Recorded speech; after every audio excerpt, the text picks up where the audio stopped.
So 1200க்கு சூப்பரான ஒரு cream colour சாரியில் ஒரு பைத்தானி பார்டர் வச்ச சாரி. பா சான்ஸே இல்லைங்க.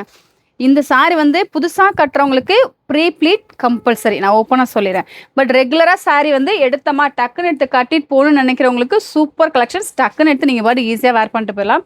அவ்வளோ சூப்பராக இருக்கும். எதனால் நான் ப்ரீ ப்ளீட் சொல்லலைன்னா, இந்த பார்டரை மட்டும் கொஞ்சம் ப்ரீ ப்ளீட் எடுத்து நீங்கள் கட்டினீங்கன்னா இன்னும் கொஞ்சம் நீட்டாக தெரியும். அவ்வளோதான், வேறு ஒன்றும் கிடையாது. ரெகுலராக கட்டுறவங்களுக்கு நாட் நெசசரி. அண்ட் ரொம்ப ரொம்ப அழகான ஒரு கலர் காம்பினேஷன். நீங்கள் கான்ட்ராஸ்ட்டாக அங்கே பாருங்கள். இப்போ நான் போட்டிருக்க ப்ளவுஸ் கலர் க்ரீன் கலர் பார்த்தீங்களா? ஸோ இந்த மாதிரி பேர் பண்ணலாம், இல்லை இன்னும் நல்லா டார்க் ஷேட் ட்ரை பண்ணலாம். பட் அது நான் சொல்லியிருக்கேன், அது வந்து ரெகுலராக தான் தெரியும். உங்களுக்கு வந்து யூனிக்காக தெரியணும் அப்படின்னு நினச்சிங்கன்னா, மற்றவங்களேருந்து நீங்கள் நல்லா ராயலாக தெரியும்னு நினச்சிங்கன்னா, கண்டிப்பாக இதே கலர் ப்ளவுஸ் இதில் வந்து பாருங்கள், உங்களுக்கு ரன்னிங் ப்ளவுஸ் வரும் வித் பார்டரோட. இங்கே பாருங்கள், இந்த பார்டர் கொடுத்துருக்காங்க இல்லையா? ஸோ இந்த பார்டரோட வரும். பட் ரொம்ப ரொம்ப சூப்பரான ஒரு பைத்தானி சாரி கலெக்ஷன்ஸில் சான்ஸே இல்லைங்க. சாரின்னா இந்த மாதிரி தான் இருக்கணும். ஒரு 1000 புட்டா கான்செப்டில் அப்படியே பளிச்சுன்னு தெரியுது. யார் கட்டினா நல்லா ராயலாக இருப்பீங்க. கண்டிப்பாக ட்ரை பண்ணி பாருங்கள்.